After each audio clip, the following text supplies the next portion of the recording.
Pak Raymond, selamat Ya, pagi. pagi Pak Anton. Ya, saya akan off-kan dulu komentarnya dan Ya, kita ngobrol-ngobrol dulu gitu ya. Pak ya, ini Raymond, belum live ke orang kan sudah, ya? sudah, Oh, ini sudah, sudah, ya. sudah ada 10 nih yang masuk. Teman-teman. Ya, Oke, good, good. oke. Nanti sebentar saya akan kalau udah ada 20 kita introduce gitu ya. Tapi sebentar ini saya mau sharing sedikit bahwa eh, kita di bisnis hotel, wholesale hotel, bisnis Ya, voucher hotel, ini di bisnis hotelnya sendiri, propertinya sendiri, saya melihat dari CNN laporannya bahwa hotel-hotel besar di Amerika yang tadinya mhm, adalah sudah punya yang namanya kunci keyless, jadi tidak pakai fisik lagi, kunci yang tap begitu ya.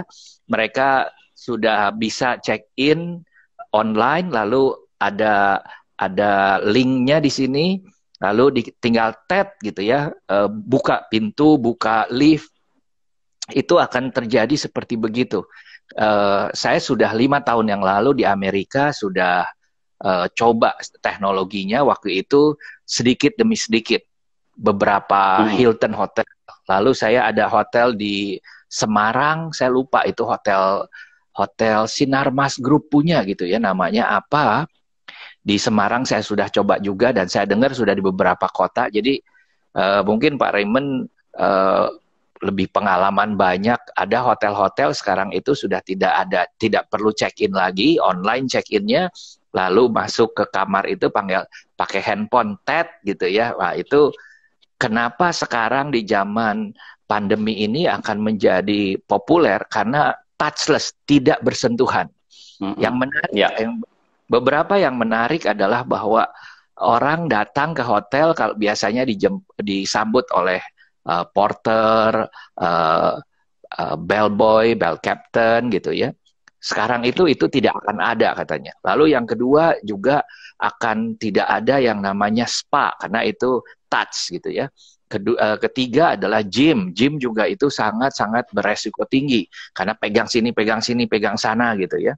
Dan yang mhm. paling menyedihkan buat saya adalah karena ada yang namanya buffet meals gitu ya. Kita kan makan ke hotel-hotel bintang 5, pengennya makan kue, buffet begitu ya. Nah, ini katanya nanti juga tidak ada karena ceritanya di Hotel Hyatt kemarin itu bulan Desember, mereka yang meeting di Hyatt Singapura itu adalah yang kena sampai ratusan. Padahal meetingnya cuma mungkin sekitar 300 orang, hampir semua kena. Karena ada yang dari Wuhan, lalu dari pesertanya itu dari Eropa, pulang ke Eropa, nyebar ke Eropa, pulang ke Amerika, nyebar ke Amerika, pulang ke negara-negara lain, dan termasuk Australia dan New Zealand. Itu kan menyedihkan sekali gitu ya. Pak Raymond, ini udah 16, kita mulai ya. Pak Raymond, selamat pagi. Pak Raymond, nama lengkapnya Raymond Jani. Betul ya, Gimana Pak? Pak? Putus? Pak, Ya, halo. gimana? Ya, Ya, oke, ya ini dengar. muter Ya, biasa. Bapak pakai WiFi apa pakai GSM, Pak? Pakai signal. pakai WiFi, pakai WiFi. Pakai Sebentar WiFi saya lihat ya, biasanya oke. WiFi saya. Pak, iya, oke. Ya, Pak, mhm. tahun berapa Bapak mulai bisnis wholesaler ini, Pak? Oke, saya bisnis wholesaler itu sejak tahun 2000. 2000. Jadi kalau Tahun 2000.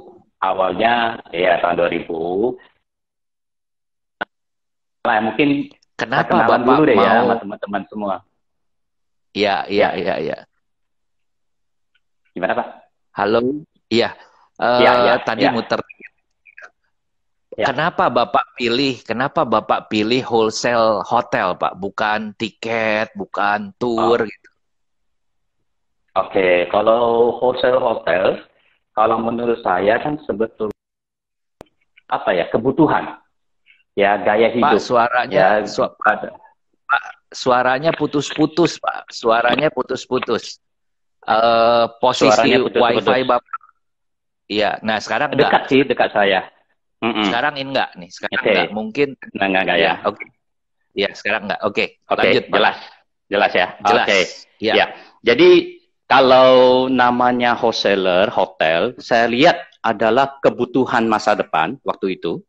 Ya, di mana berhubungan sama ekonomi. Jadi kalau ekonomi Indonesia maupun dunia itu membaik dan bagus, biasanya kebutuhan hiburan menjadi kebutuhan pokok ke depannya.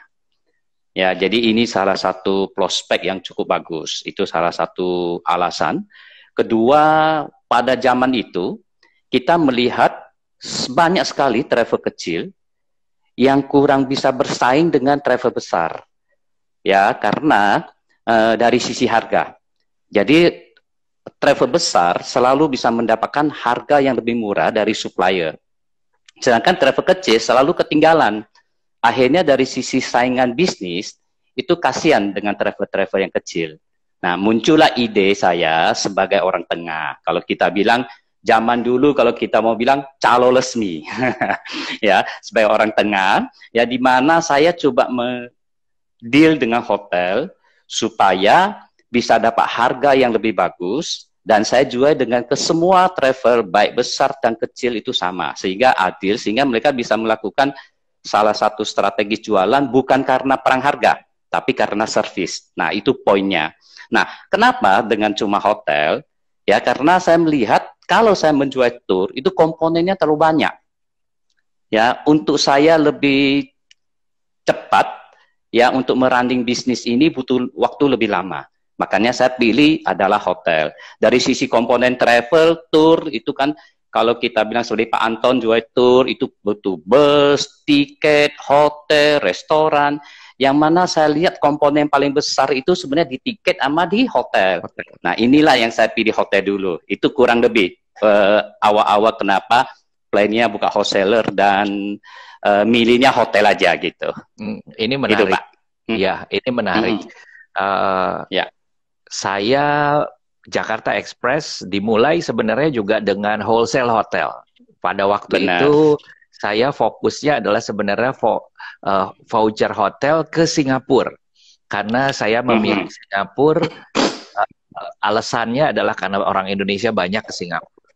Tapi sejalan dengan itu, fokus saya terpecah. Fokus saya terpecah dan lebih banyak kepada representatif. Pada waktu itu ke Australia dan lain sebagainya. Sehingga dalam tanda petik begitu pemain baru, Bapak 2000 ya, saya tahun 91, Pak masuk lebih agresif lagi, menggunakan sistem dan lain sebagainya, saya pelan-pelan mundur gitu ya. Malahan sekarang kita menjadi satu kolaborasi yang baik sekali. Pak, Bapak melihat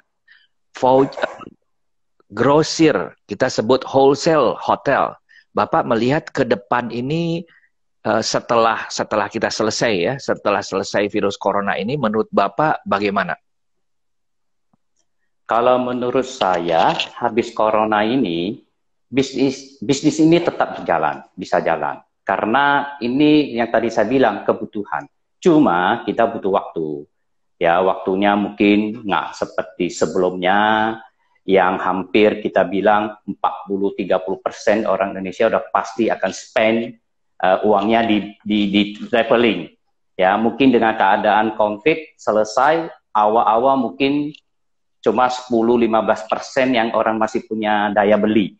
Nah, itu bisnisnya agak kecil, tapi tetap ada dan akan pelan-pelan naik kembali ke sebelum-sebelumnya.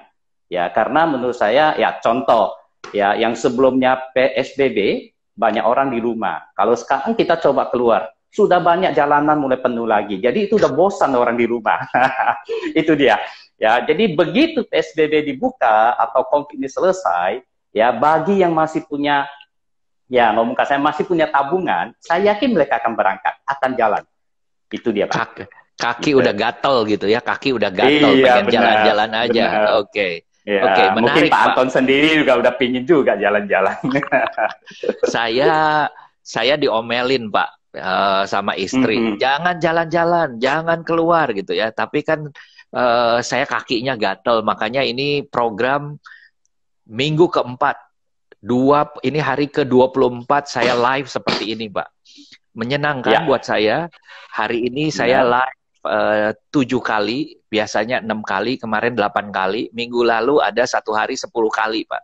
Orang bilang gila. Tapi daripada saya stres, saya enjoy begini. Pak, menurut Pak Raymond, perkiraan Menko Perdagangan bilang Mei puncaknya, lalu Juni mulai pelan-pelan dibuka begitu ya. Kita travel agent baru diizinkan buka itu kalau lihat daripada jadwal itu adalah sekitar tanggal 1 Juli ya. Itu kurang lebih sama dengan daripada Pak Presiden mengatakan mulai 1 Juli kita COVID. Menurut Pak Raymond, begitu kita buka, orang-orang ini segmen mana yang akan mulai jalan dulu? Segmen corporate, segmen leisure, segmen apa? Public gitu ya, yang akan mulai jalan dulu, dan ini berpengaruh kepada hotelnya kan? Ya, oke. Mungkin yang pertama yang akan bergerak pasti domestic market. Ya, kita ngomong market dulu. Ya, pasti domestic market yang akan jalan. Yang pasti kita lihat penerbangan internasional juga belum masuk. Ya, sedangkan penerbangan domestik udah mulai buka. Ya, jadi secara tidak langsung pasti domestic market. Nah, dari domestic market ini yang akan pertama mulai, saya yakin itu pasti adalah corporate dan government.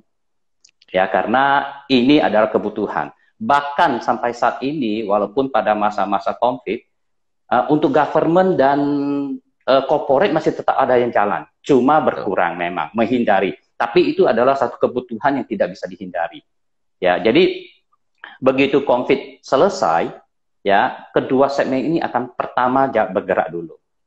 Nah, selanjutnya baru leisure. Ya, leisure ini mungkin ya kota-kota tujuan wisata yang duluan seperti Bali, yang kalau kita ngomong Jakarta itu Bandung, Jogja, ya sekitar Pulau Jawa lah yang mungkin bisa bergerak dulu.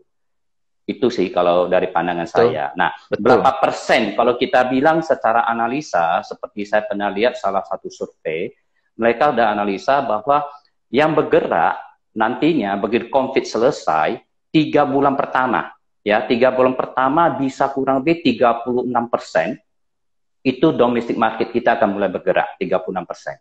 Setelah 6 bulan setelah COVID, berarti dari, let's say contoh bulan Juni, ya sudah mulai bisa traveling, umpamanya COVID-nya udah selesai, berarti dari Juni sampai akhir tahun itu baru bisa mendapatkan sekitar 48% sampai 50% pergerakannya. Jadi kalau kita mau bilang recovery-nya in total kayak tahun-tahun sebelumnya, itu memang butuh di atas 1 tahun. Ya, itu adalah data-data pakar analisa yang pernah saya baca itu. Ini menarik nih Pak. Saya setuju dengan angka itu. Saya banyak bicara dengan teman-teman, angkanya mengarah ke sana 30%, 40%. Saya menargetkan karena saya lebih kepada sekarang ini adalah charter flight dan group tour, ini mungkin targetnya malahan lebih rendah lagi karena orang baru bisa keluar negeri itu mungkin setelah negara-negaranya dibuka ya. Sekarang itu Singapura aja belum dibuka. Mau ke China, China dibuka. Dari China nggak bisa datang ke sini, kita nggak bisa ke sana gitu ya. Nah, menarik adalah ada satu strategi yang mengatakan bahwa oke, kita tahu katakanlah 30-40% market domestik yang jalan duluan dan ada spesifik yang mengatakan short trip. Short trip itu persis seperti yang Bapak bilang, Jakarta Bandung, Jakarta Puncak, mungkin Carita gitu ya. Orang nggak pergi ke Pangandaran lah, ke Carita aja. Orang Jakarta, orang Bandung mungkin perginya ke Jakarta mau lihat mall yang bagus gitu ya. Lalu ke Jogja mungkin itu juga short trip, ke Bali gitu ya. Pertanyaan adalah, kira-kira menurut Bapak, satu, apakah begitu dibuka kesempatan Juli dibuka, ini akan perang dimulai, semua jor-joran, harga 1 bulan 3 juta, ya itu bintang 3 gitu ya, bintang 5, 2 juta, 2 malam. Kalau belum laku juga, boleh 3 malam gitu ya. Itu kan jor-joran gitu. Menurut Pak Raymond, sejauh mana nih hotel-hotel di objek-objek wisata yang deket-deket, mungkin ambil contoh Bali, Jogja, akan jor-joran gitu? Atau sebaliknya, mereka akan balik lagi daripada pokoknya harganya ya normal biasalah gitu, seperti sebelum COVID. Menurut Bapak bagaimana? Oke, mungkin yang kita ketahui ya, saat ini banyak hotel di Indonesia yang sudah mulai, ya kita bilang tutup sementara. Ya, tutup sementara itu mungkin mereka akan buka melihat kondisi setelah bagus. Ya, seperti data yang saya dapat kurang lebih sampai saat ini udah 1.700 lebih dari PHRI pernah menyampaikan data, ya 1.700 hotel lebih tutup sementara. Nah, pada prinsipnya kita jangan melihat negatif thinkingnya dulu. Tutup itu bukan berarti mereka nggak kuat lagi secara cash flow-nya atau apa, tapi mereka itu melakukan satu penghematan terlebih dahulu.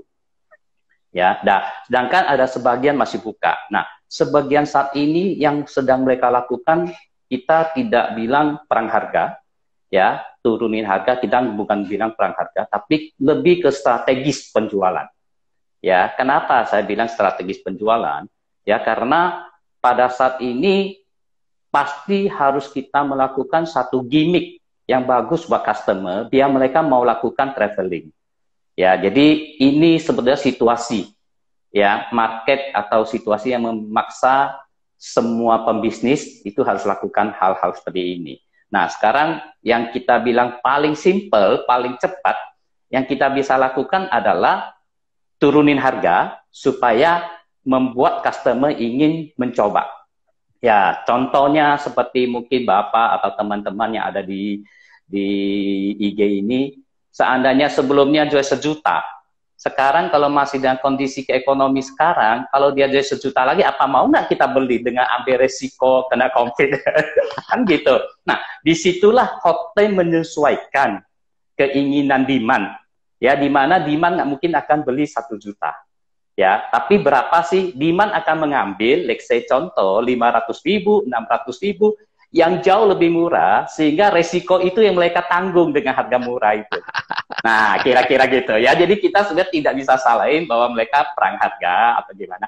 Itu adalah salah satu strategis hotel melakukan penjualan. Ya, makanya mungkin kita bisa lihat sekarang di mana-mana semua hotel, baik wholesaler maupun hotel banyak melakukan program-program namanya Pay Now, Stay Later, ya, atau juga ada kayak saya lihat ada wholesaler yang menjual dengan basic tiket, ya, maksudnya beli sekarang, ya, tidurnya nanti-nanti, tidurnya sekarang, belinya sekarang, tidurnya suka-suka, dia basic tiket. Nah, kayak gini lah, ya, jadi sebenarnya harga udah pasti jelas, ya, mereka melakukan strategis menurunkan harga sebagai gimmick untuk mencari tamu. Ya, jadi kalau Bapak bilang, apakah mereka akan lakukan turun harga? Udah pasti. Ya, karena kalau tidak turun harga dengan harga yang sama, saya rasa untuk mendapatkan market, untuk menggerakkan market itu pasti susah. Ya, gimmick yang paling cepat adalah menurunkan harga saat ini. Gitu. Oke. Ya, itu ini mungkin gambarannya. Iya, ini menarik. Pertanyaan saya adalah, apakah dengan turun harga sekarang ada orang yang banyak orang nginep?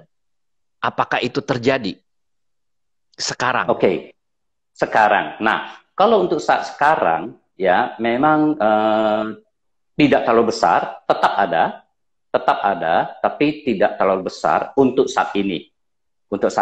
Makanya, tapi kebalikannya, justru untuk yang program-program seperti beli sekarang, stay-nya nanti-nanti, ya itu justru demand-nya yang lagi tinggi, Pak. Ya gitu. Ya, jadi kalau untuk beli sekarang tidak ada yang mau ambil resiko, ya, untuk traveling, bahkan bukan mereka tidak mau ambil resiko, fasilitas pendukungnya tidak ada, Pak. Ya, contohnya saya ingin ke Bali, ke Makassar atau ke Medan untuk jalan karena dengan ada tiket murah atau hotel murah. Tapi fasilitas pendukungnya tidak ada. Dalam arti kata, saya mau ke Medan tidak ada pesawat. Walaupun saya beli, saya nggak bisa terbang, Pak. Jadi dalam posisi saat ini memang tidak ada pilihan. Walaupun mau jual semurah apapun tidak ada pilihan. Jadi mau tak mau seperti tema hari ini, jualan saat COVID ya, kita bukan jualan yang barang saat ini dipakai, tapi kita menjual barang yang akan dipakai ke depannya. Itu pada saat ini. Gitu. Jadi bisnis teman-teman travel agent ya mau tak mau harus jual semua produk, apapun produk yang kita jual adalah produk untuk ke depan, untuk dipakai ke depan, bukan saat ini sebetulnya.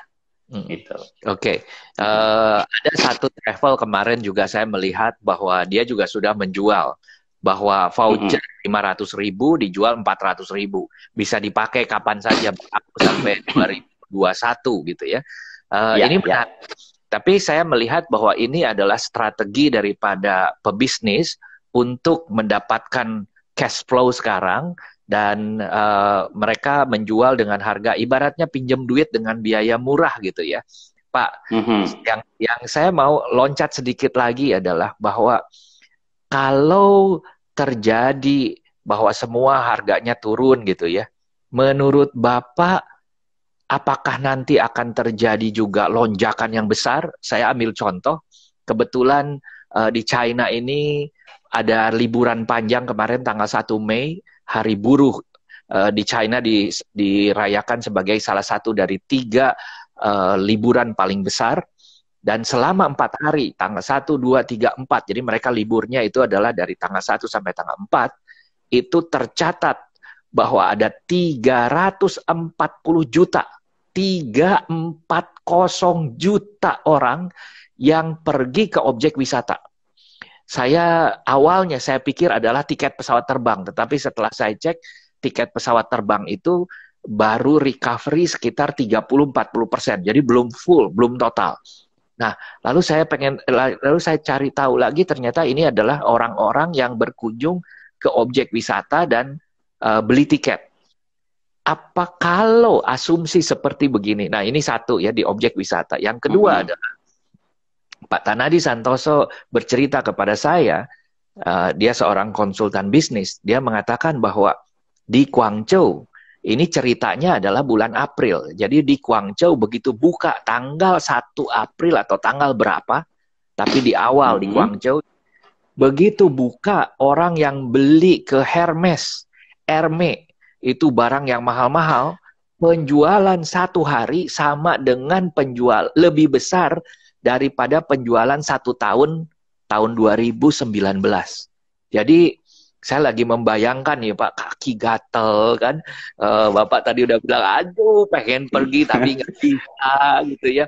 Nah sekarang kan semua ditahan-tahan. Saya ini kalau lagi begini aja kaki itu kadang-kadang kayak mesin jahit Pak, goyang begini gitu ya. Udah gatel tapi saya masih enjoy, masih bisa di sini. Begitu bilang boleh buka gitu ya, gitu ya. Bapak berpikir ke sana nggak Pak? Bisa mungkin nggak? Wah, kemana-mana orang histeris gitu ya, pergi semua, gitu. Oke, mungkin kita tidak akan seheboh seperti di China, ya karena dari sisi jumlah penduduknya begitu kaliin, ya sebetulnya kalau kita bilang 340 juta orang traveling pada saat dibuka. Itu kan kurang lebih cuma berapa persen dari jumlah seluruh penduduk di China. Ya, jadi kita tidak bisa berasumsi dengan angka jumlahnya. Tapi mungkin kita bisa berasumsi dengan demand-nya. Bisa nggak seperti itu? Ya, mungkin nggak seheboh sebanyak itu. Tapi secara, apa ya, kalau kita bilang secara gayanya juga hampir mirip. Orang akan dadakan keluar semua untuk melakukan shopping, belanja, ya, traveling, ya, itu udah pasti. Cuma angka jumlahnya nggak sebanyak gitu. Nah, tapi saya melihat yang pertama yang diserbu itu sebetulnya kalau tadi bilang Pak Anton bilang dengan di shopping mall, belanja Hermes, atau traveling, saya lihat kalau di Indonesia kemungkinan jumlah yang memilih traveling itu jauh lebih banyak daripada shopping. Ya, kenapa? Karena dari sisi daya beli maupun buying power untuk orang Indonesia itu kalau kita bilang masih banyak menengah ke bawah sedikit. Beda dengan China yang rata-rata buying power-nya sudah menengah ke atas. Jadi mereka selain spend untuk traveling, mereka juga spend buat shopping. Nah, orang Indonesia mungkin akan lebih milih lebih banyak ke traveling dulu. Ya, kalau memang ada lebih baru ke shopping. Jadi kalau kita compare, mana sih nanti akan booming dulu? Ya, dalam sisi antara traveling sama shopping, ya saya rasa traveling juga akan lebih duluan. Nah, mungkin nggak mereka akan serbu ke Bali, ya ke Jogja atau ke Carita. Saya yakin ini akan terjadi. Cuma nggak seheboh China yang sampai jutaan orang, ya. Tapi tetap ada selama program-program diskon-diskon yang cukup bagus. Saya yakin itu pasti ada. Ya, jangan terjepit dengan sebelumnya gitu. Kayak contohnya kalau dadakan demand bagus, tiket ke Bali 2 juta ya, itu mungkin akan jadi hambatan. Nah, itu dia. Gitu. Jadi ini teman-teman di program ini banyak juga orang-orang hotel yang dengar gitu ya. Jadi saya menghimbau, ini pakarnya, ahlinya Pak Raymond sudah ngomong gitu ya. Tolong ini antisipasi, jangan sampai ketinggalan. Lalu mari kita semua mempersiapkan. Saya kasih clue sedikit lagi ya Pak. Sekarang itu kan lagi naik nih semua virus coronanya. Orang disuruh pergi, disuruh bayar murah segala macam, pikirannya belum tenang Pak. Enggak. Jadi saya ada satu hotel di Uluwatu Pak. Di Uluwatu itu hotel begitu luar biasanya. Saya kalau ke sana bayarnya 4 juta. Harga publish-nya itu adalah 9 juta. Saya masih di-upgrade karena sama temen gitu ya. Tapi masih bayar 4 juta. Lalu sekarang harganya 1,6. 1,6 nginep 3 malam, dapat 3 malam. Jadi 800.000 Pak. Gila gitu kan. Lalu saya tanya, dia tidak tutup. Saya tanya ada berapa banyak orang yang nginep. Dia bilang yang nginep ya hitungan jari dia bilang, tapi dia berusaha untuk maintain karena dia melihat bahwa lebih baik dia buka daripada dia tutup dan dikurangi kamar yang dibuka dan lain sebagainya. Nah, yang menarik adalah sekarang dengan harga 800.000 pada waktu normalnya adalah bisa sampai 6 juta.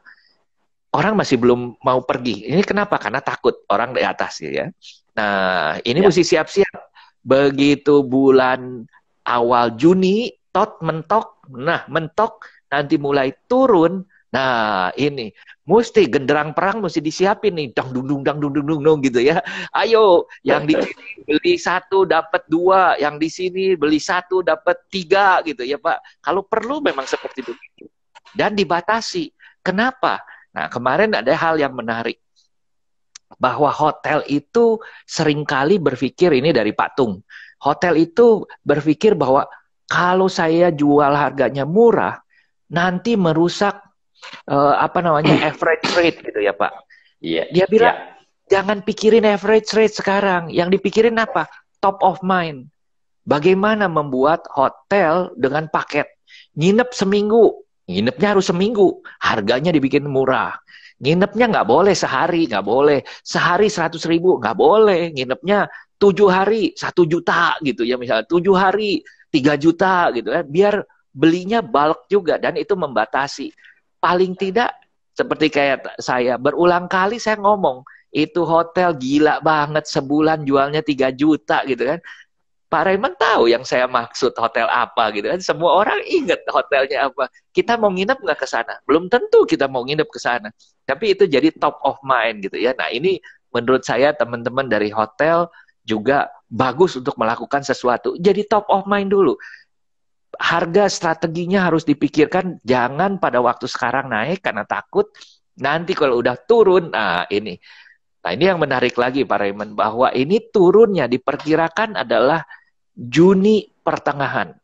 Orang mulai siap-siap.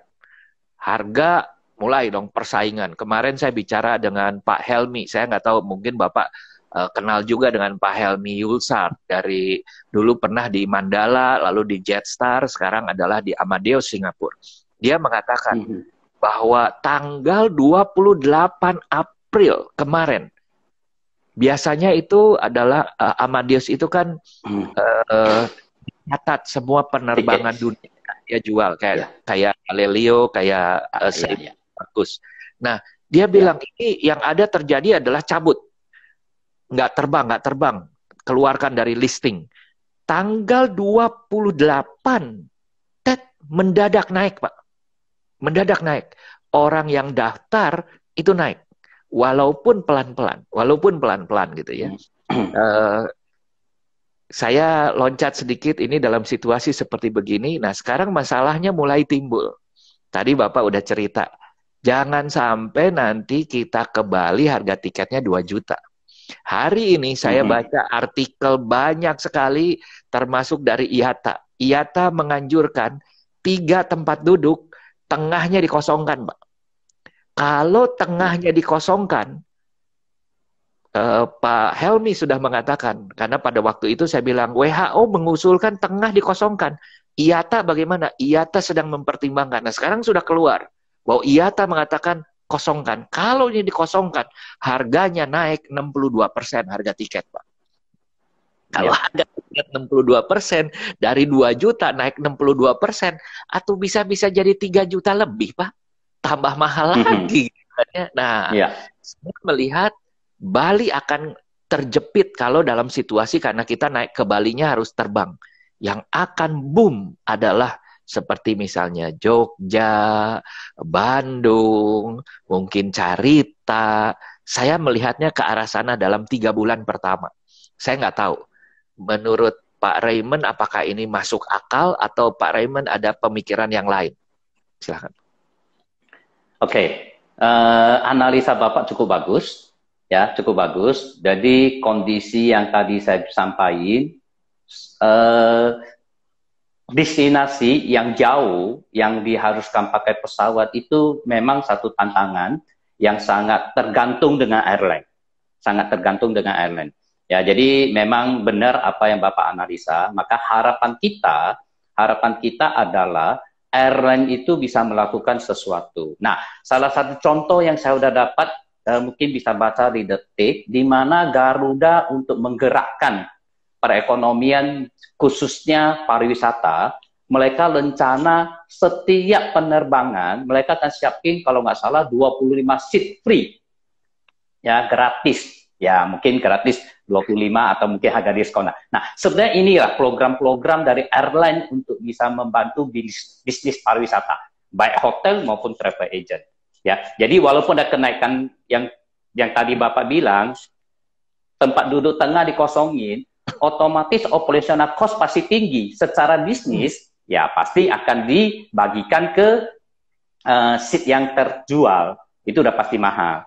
Ya, tapi ya kita harapin ada supporting lah dari travel agent, IATA yang membuat harga tiket itu jangan sampai tinggi. Apabila itu tidak terjadi dan harga tiket tetap mahal, itu memang satu tantangan buat hotel-hotel yang destinasinya harus pakai pesawat. Tapi saya melihat ya hotel-hotel yang destinasinya jauh juga nggak usah terlalu worry masalah poin-poin itu. Kenapa?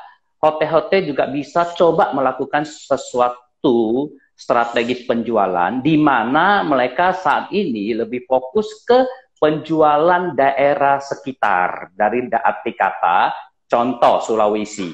Ya, mereka jangan fokus jual ke Jakarta terlalu tinggi untuk menjaga-jaga pada saat tiket mahal. Tapi Makassar mungkin mereka coba menjual ke Kendari atau daerah-daerah sekitarnya gitu. Jadi program-program mereka itu menjualnya ke daerah sekitar. Jangan jual ke terlalu jauh yang sangat tergantung dengan airline. Nah, itu konsep yang harus dilakukan. Makanya apa yang harus dilakukan oleh teman-teman travel agent maupun teman-teman hotel, itu mereka harus memikirkan penjualan jangka panjang yang bisa penjualan untuk ke depan, tapi juga harus memperhitungkan resiko-resiko yang ada. Nah, contoh-contoh seperti itu. Nah, ada lagi tadi saya menangkap Bapak ngomong mengenai harga. Harga hotel semua akan turun. Itu udah pasti. Nah, gimana kalau seandainya semua hotel seluruh Indonesia juga melakukan strategis perang harga? Kan gitu. Nah, sama-sama juga harus cari bisnis, ya bukan? Nah, sebetulnya yang bisa saya sarankan di sini buat teman-teman hotel adalah pada saat-saat inilah tolong dipikirkan, ya, produk yang dijual itu adalah produk yang diinginkan oleh customer.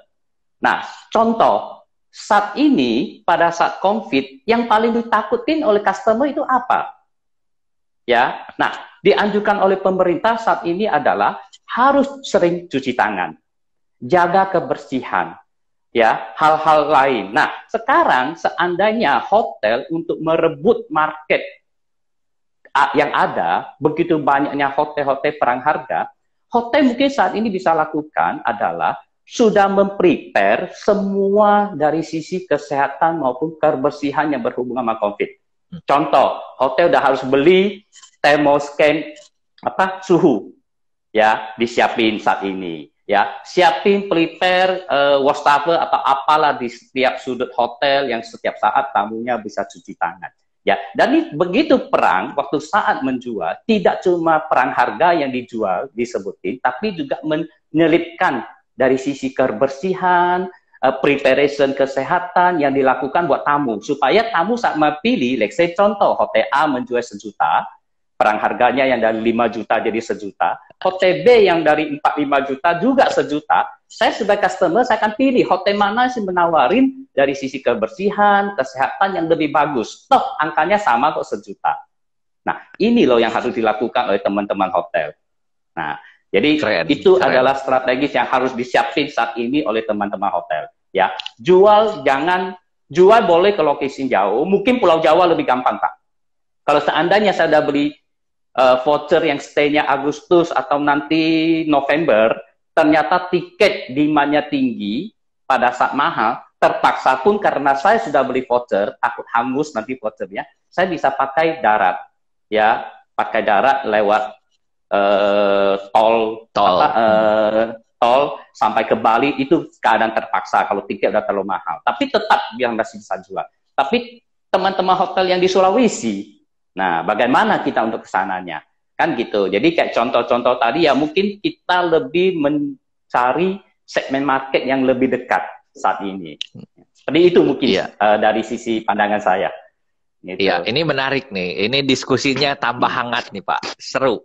Bapak udah bicara mengenai fasilitas hotel. Saya setuju banget. Jadi semua tujuan wisata harus bersih, restoran harus bersih, mall harus bersih. Yang ditonjolkan adalah kesehatan. Nah, kita bicara mengenai fasilitas hotel. Tadi sepintas saya mengatakan bahwa di Amerika touchless, tidak bersentuhan. Yang akan di scrap, mereka akan berbicara bahwa ini akan sementara tidak ada fasilitasnya adalah fitness center, kedua adalah spa, ketiga adalah buffet, makanan buffet. Nah, ini menarik. Bagaimana buffet itu kan kalau ditanya sesuatu yang menarik, daya tarik buffet itu di hotel itu tinggi sekali. Saya ke Bali pengen sekali buffet adalah di hotel tertentu. Kenapa? Karena hotel itu menyediakan buffet yang bagus banget, khususnya di weekend gitu ya. Nah sekarang buffet dihilangkan gara-gara kejadian yang di Hyatt itu. Orang antri makan buffet itu kan sendoknya, kita punya sendok dan kita punya piring. Kita ngambil kan pakai sendok yang ada di situ kan. Satu kita simpen, begitu satu kena, ke belakang kena semua. Nah yang menarik, kapal pesiar, Genting Dream Cruise, saya sudah ajak bicara, saya bilang bagaimana tentang security kesehatan. Dia bilang kesehatan menjadi satu prioritas utama karena kapal pesiar ini menakutkan sekali karena ada satu kapal pesiar yang bisa hampir 800 orang meninggal di satu kapal itu dari 4.000-an gitu ya.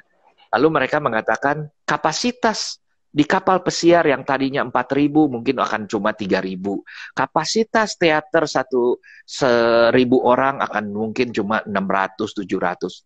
Saya bilang bagaimana dengan buffet? Karena di kapal pesiar itu makan yang ala carte duduk itu tempatnya sedikit. Yang banyak adalah buffet. Buffet itu bisa sampai 1.500 orang makan dalam 1 jam. Ini bagaimana? Dia bilang, iya kita sudah pikirkan. Jadi akan ada staff. Bapak bawa piring Bapak, lalu kita tanya, Pak Raymond, Telurnya mau berapa? 2, oke. Kentangnya mau berapa? 1 sendok. Jadi ada yang nyendokin. Karena dia megang sendoknya pakai tangan dia sendiri. Jadi tidak ada touch, tidak ada bersentuhan. Saya apakah kita sudah siap ke arah sana? Termogan, oke. Turun, masuk, keluar, kemana segala macam termogan. Kemana-mana disinfektan, oke. Pertanyaan adalah, seberapa siap sih kita? Menurut Pak Raymond bagaimana? Nah, kalau menurut saya, itu sudah tidak ada pilihan buat teman-teman hotel. Kalau ingin mendapatkan bisnis, itu udah nggak ada pilihan. Ya, mungkin mereka akan merasakan cost-nya tinggi, ya, mungkin cost-nya udah tinggi, tapi itu udah no choice. Pada saat COVID belum total 100% dinyatakan selesai, atau selama belum menemukan virus, saya rasa bagi hotel-hotel yang mau running bisnis dengan mengharapkan tamu merasa nyaman, ya itu sudah tidak ada pilihan. Nah, sedangkan strategis yang tadi dilakukan oleh kapal pesiar seperti membantu, nah ini salah satu solusi, ya salah satu solusi yang cukup bagus. Ya, jadi mungkin ini boleh sebagai contoh buat teman-teman hotel harus melakukan itu supaya buffetnya tetap bisa jalan. Jangan sampai ya restoran itu justru salah satu survei yang pernah kita lakukan di mana customer memilih salah satu hotel untuk stay dikarenakan breakfast-nya buffet bagus, atau karena makanan di restorannya bagus. Jadi kalau hotel gara-gara kesehatan mereka mengurangi seperti contoh tadi Bapak bilang, buffet juga tidak ada, ini akan efek sekali dengan bisnis mereka saat tidak langsung. Jadi hal-hal yang menjadi selling point di salah satu hotel, di hotel itu harus tetap jalan. Ya, mungkin kita tahu beberapa hotel di Indonesia gara-gara breakfast-nya mewah, ya, atau lunch dinner-nya mewah. Tamunya akan stay di hotel itu gara-gara lunch buffet-nya atau mungkin breakfast-nya. Nah, sekarang kalau seperti Pak Anton tadi bilang, buffet-nya dihilangi, ya mereka akan kehilangan customer langsung. Jadi itu sebenarnya salah. Strategis menurut saya itu salah.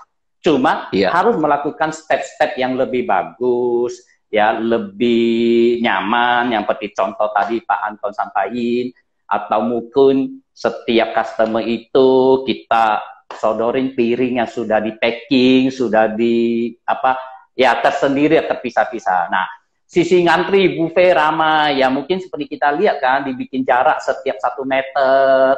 Nah, otomatis kan ada staf hotel harus berdiri depan pintu untuk mengatur mereka berdirinya dengan jarak 1 meter. Nah, itu cara-cara setiap hotel lah lakukan. Intinya kita mengikuti aturan-aturan yang untuk demi kesehatan. Sebenarnya itu sih yang paling penting. Tapi kalau saya rasa kurangin fasilitas itu salah. Ya, karena banyak yang justru orang milih hotel karena fasilitas. Ya, baik dari sisi breakfast, spa atau yang lain. Itu sih kalau dari pandangan saya. Setuju banget, setuju. Jadi hotel itu tidak punya pilihan untuk memberikan bukan cuma kenyamanan, fasilitas, tetapi juga keamanan kesehatan. Dari sisi kesehatan harus sehat. Kita ke sana itu merasa, nanti itu ini. Malahan saya bilang, kalau perlu kita itu masuk ke hotel dikasih baju astronot aja, Pak. Jadi antivirus, Pak. Oke, Pak. Gitu. Komentar ya. Jadi teman-teman silahkan yang mau nanya berkomentar. Terima kasih udah banyak ini sampai 70-an yang mendengar. Ini masih ada yang in out masuk dan keluar masuk dan keluar. Tapi ini salah satu rekor nih Pak Raymond. Begitu banyak orang yang mendengarkan gitu ya. Karena banyak sekali orang teman-teman travel ini merasa what to do. Apa yang kita harus lakukan? Kapan kita harus melakukan persiapan? Persiapan apa? Nah, kalau sekarang itu kan sudah jelas bahwa kita menunggu bulan Juni selesai, bulan Juli kita harus siapkan. Nah, tadi saya lupa bertanya sebenarnya ke Pak Raymond. Pak Raymond, kita kalau tahu bulan Juli kita mau buka ya, ini ancang-ancang semua, tidak ada ledakan gitu ya, tidak ada ledakan epidemi di mana-mana. Saya sih khawatir Pak, sebenarnya PSBB-nya tidak efektif gitu ya. Kita tinggal di rumah, tapi masih banyak orang yang di jalan ya. Kalau itu kena kan bahaya banget.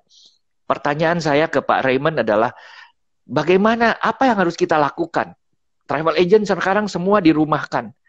Persiapan apa supaya nanti Juli itu siap?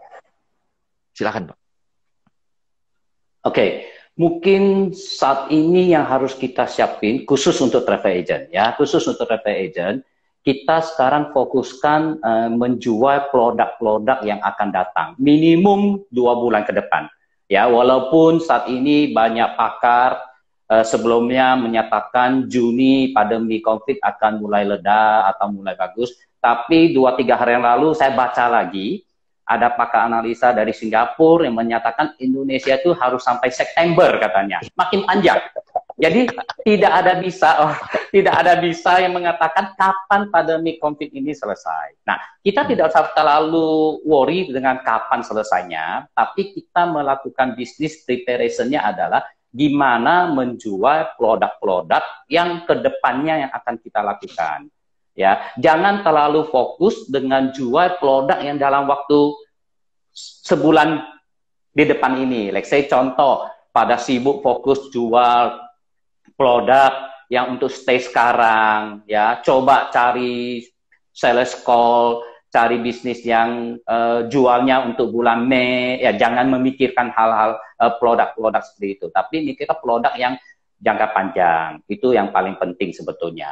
Dan carilah produk-produk yang sesuai dengan demand. Ya, mungkin saya bisa kasih sedikit bocoran, saat ini kalau mau cari produk yang jualnya dalam waktu dekat adalah coba di setiap daerah, setiap teman-teman travel agent menjual produk lokal, dalam arti kata kalau kita sebagai hotel, kita sebagai travel agent yang jualnya biasa tiket sama hotel, mungkin dalam waktu dekat ini adalah mendekati Lebaran. Lebaran ini ya banyak sekali yang tidak bisa mudik, ya. Sedangkan masih ada market yang masih pegang uang, dalam arti kata daya belinya masih ada. Coba teman-teman travel agent di masing-masing daerah menjual produk yang stay-nya di hotel lokasi masing-masing. Let's say contoh, orang Jakarta udah pingin mudik tapi nggak bisa mudik. Uang pegang di tangan, Pak. Nah, mereka akan spend uang itu, gimana caranya? Travel agent Jakarta jual produk yang stay hotel di Jakarta supaya merayakan lebarannya di hotel. Nah, mungkin Bandung, mereka akan jual stay-nya di orang travel agent Bandung, jual produk ke customer Bandung yang stay di hotel Bandung. Nah, itu adalah produk dalam jangka waktu pendek, ini harus bisa dilakukan. Nah, kalau untuk produk jangka panjang adalah menjual hotel-hotel yang mungkin bisa jauh seperti Bali, atau Medan, atau mungkin Surabaya. Itu mungkin salah satu saran saya buat teman-teman travel agent, saat ini harus jual apa sih ya supaya kita tetap bisa hidup dalam arti kata ya. Jadi salah satu saran saya adalah produk yang kalau mau jangka pendek itu jual paket lebaran yang stay di hotel. Nah, itu mungkin masukan saya buat teman-teman semua. Oke, ini keren Pak, ini keren Pak. Bocoran dikit lagi Pak. Di Jakarta ya. Di Jakarta paketnya itu semalam apa 2 malam apa 3 malam Pak untuk staycation di lebaran ini Pak? Ya, kalau secara efektifnya pasti 2 malam minimum. Tapi dengan kondisi seperti ini, mungkin ada juga yang ya kantongnya sudah pas-pasan, tapi tetap ingin merayakan lebaran di hotel. Mungkin dia akan siapin cuma budget 1 malam. Jadi saran saya kalau teman-teman hotel ingin mendapatkan market share yang makin besar, ya jual aja yang 1 malam ada, yang 2 malam ada, yang 3 malam ada, dengan harga kalau makin lama dia stay harganya makin murah. Kalau 1 malam mungkin 1 juta, kalau di bintang 5, let's say contoh, ya kalau 2 malam mungkin nggak 2 juta, tapi 1,8 atau 1,7. Kalau 3 malam mungkin nggak sampai 3 juta, tapi cuma 2,5. Nah, ini loh program-program yang bisa dijual. Karena kita tidak bisa terlalu memaksa tamu harus stay 3 malam atau 2 malam. Tapi kalau kita bisa membuat lebih detail sehingga pilihan buat teman-teman, pilihan buat customer itu lebih banyak, sehingga chance kesempatan untuk dapat bisnis juga lebih tinggi. Sebenarnya itu sih yang bisa kita lakukan, teman-teman. Saya bisik ke Bapak nih Pak, karena Bapak kan banyak nih teman-teman hotelnya. Jadi saya bisiknya ke Bapak, Pak kasih tahu dong orang-orang hotel. Kita kan lagi pengen tinggal di hotel, jualnya harga murah-murah, 1 malam. Fee-nya 2 malam, Pak. Jadi buy one get two, buy one get three gitu, Pak. Pak, ini Pak Raymond, ada Pak Agus. Pak Agus di X Travel dari Palembang. Pak mau tanya untuk Airi Hotel ya, berita terbaru permanen, betul, tutup permanen. Bagaimana strategi seller hotel saat ini seharusnya? Apa yang Bapak lihat sebagai wholesaler strategi sekarang? Diem? Jual voucher? Atau jual staycation? Atau apa? Kalau kita lihat Airy Room yang mungkin semua udah tahu beritanya, bahwa mereka ada totally tanggal 31, ya kalau setahu saya beritanya, tanggal 31 tidak ada kegiatan lagi. Itu sebetulnya kita tidak usah worry dengan apple to apple dengan bisnis travel. Kenapa? Karena mereka dari Airy Room sendiri bukan travel, tapi mereka juga sebagai operator hotel sebetulnya. Nah, dengan cara bisnisnya mengoperate hotel yang tidak ada hubungan secara direct dengan travel agent. Jadi sebenarnya travel agent tidak usah terlalu worry dengan berita Airy Room yang sudah tutup sehingga produk yang kita jual berkurang. Mungkin iya. Ya, dulu kita masih ada hotel Airy Room yang bisa kita jual, sekarang tidak ada. Memang produk akan berkurang, tapi saya lihat masih banyak sekali pilihan hotel yang bisa kita jual. Jadi nggak usah terlalu worry dengan poin-poin itu. Nah, dari sisi wholesaler yang tadi tanya oleh Pak Anton dengan dari teman-teman mungkin, ya wholesaler intinya harus lebih kreatif, ya membuat produk, ya untuk kasih ke teman-teman travel agent untuk jual. Nah, kerjanya apa? Seperti tadi contoh, tadi saya sempat ngobrol-ngobrol dengan salah satu wholesaler, ya mereka cukup kreatif, ya tadi saya udah sampaikan, mereka udah buat produk-produk yang mungkin mirip-mirip yang tadi saya sampaikan semua, ya itu beli sekarang tidurnya suka-suka, ya kayak gitu. Nah itu salah satu program yang dibikin oleh wholesaler untuk sampaikan ke teman-teman travel agent supaya travel agent ini bisa jual. Mungkin ide yang tadi saya sampaikan, saya juga bisa sharing dengan mereka biar mereka mulai deal kontrak dengan hotel-hotel lokal, supaya bisa buat teman-teman travel agent lokal yang menjual produk stay di Lebaran, kayak gitu. Itulah yang supporting yang harus dilakukan oleh wholesaler. Jadi sebetulnya secara keseluruhan menurut saya, wholesaler harus berdiri di posisi teman-teman travel agent. Gimana mensupport mereka supaya ada produk yang bisa dijual. Nah, mungkin itu sih yang bisa saya sampaikan. Ya. Keren. Gitu. Together, we go together, we grow together gitu ya Pak ya. Wah, itu. Benar, itu tugas wholesaler, Pak. Itu tugas wholesaler. Makanya teman-teman travel agent di Jakarta, di Indonesia ini ada beberapa wholesaler, ya mungkin salah satu yang harus bisa dilakukan oleh teman-teman travel agent untuk bisa mencari wholesaler yang bisa mensupport mereka dengan program-program yang ada, gitu. Oke, ini ada yang tanya lagi, Ibu Teresia Siregar. Pay now, stay later dengan fleksibel dari hotel, gimana menurut Pak Raymond? Hotel sudah juga perlu bertahan dan travel agent juga bisa bangkit. Cara jual yang kreatif akan muncul dari teman-teman travel agent. Sebenarnya tadi sudah Bapak kasih tahu juga bahwa ini adalah salah satu cara untuk bertahan. Pay now, stay later ya, dan itu bisa tinggal suka-suka katanya. Nah ini Pak Nares dari TX Travel Pasar Baru. Jika hotel rubah strategi buffet dengan jarak 1 meter satu sama lain dan duduk pun harus pisah jauh-jauh, berarti hotel jadi harus menyiapkan space jauh lebih besar yang berarti higher cost. Betul, sebenarnya bukan menyiapkan restoran menjadi lebih besar. Kalau restorannya nggak bisa diperbesar, berarti orangnya yang dikurangin. Memang ini yang menjadi concern. Bagaimana kita di dalam pengembangan ini ketemu. Tapi kembali lagi, Pak Raymond dan saya setuju bahwa kalau hotel itu memberikan fasilitas keamanan kesehatannya dari sisi kesehatannya, kenyamanan kesehatan lebih tinggi daripada hotel yang lain, kita akan pergi ke tempat yang lebih merasa nyaman, merasa aman dari sisi kesehatan kan Pak? Ya, benar Pak. Jadi ya? mungkin yang tadi mengenai restoran, ya saya yakin kalau habis COVID atau masa-masa pemulihan recovery COVID ini, hotel kalau bisa mendapatkan okupansi 50% itu udah cukup bagus sebetulnya. 50% udah cukup bagus. Nah, dengan 50%, saya yakin dari kapasitas tempat duduk dan restoran itu untuk breakfast maupun lunch itu masih cukup. Seandainya nggak cukup, saya yakin mereka bisa extend ke tempat-tempat kayak contohnya di hotel-hotel Bali, banyak namanya indoor dan outdoor tempat duduknya. Ya mereka bisa ekspansinya tempat duduknya sampai ke outdoor dengan lokasi yang sama. Atau mungkin sebagian bisa dipindahin ke ballroom, di mana meeting juga tidak ada. Nah, mereka memindahkan ke ballroom, secara cost tidak terlalu tinggi. Tapi walaupun ada cost yang harus dikeluarkan hotel, itu udah no choice menurut saya. Kalau mereka tetap mau kalau tetap hotel ini akan bersaing di market seperti itu.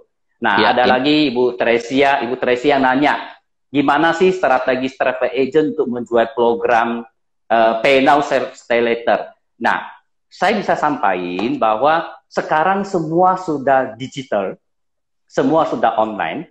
Teman-teman travel agent begitu dapat program yang ada di wholesaler, silakan melanjutinnya dengan promosi melalui digital. Seperti contoh, saya ada lihat salah satu wholesaler, dia sudah menjual lumayan banyak hotel-hotel Pay Now Stay Later. Nah, travel agent yang cukup kreatif, saya melihat mereka pasang di Facebook, pasang di WA status, untuk semua program promosi itu mereka jual.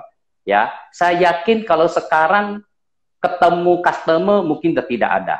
Telepon customer mungkin tidak diangkat. Nah, salah satu kita memberikan informasi program-program kita itu semua juga harus digital melalui sosial media, pasang di IG, ya pasang di Facebook. Nah, itu loh tugas-tugas yang harus bisa dilakukan oleh teman-teman travel agent untuk menjual program ini. Itu dia. Oke. Ya. Ini ada Pak Surya Aliono. Makan buffet distancing kayak antri jatah makan narapidana. Waduh, ini kebanyakan nonton film. Lebih baik dipesan mau makan apa dan diantar ke kamar. Siapkan marketing konten yang bikin foto tampilan breakfast yang mewah. Pak, ini sayang sekali timernya sudah menghitung mundur. Ya, ini adalah kurang lebih sekitar 5 detik lagi. Pak Raymond, terima kasih. Ini satu insight yang luar biasa. Nanti saya akan undang lagi di bulan-bulan April akhir ya Pak ya. Karena di situ adalah strategi bagaimana kita fight together, grow together, win together. Selamat pagi semua. Thank you. Selamat pagi. Thank you semuanya.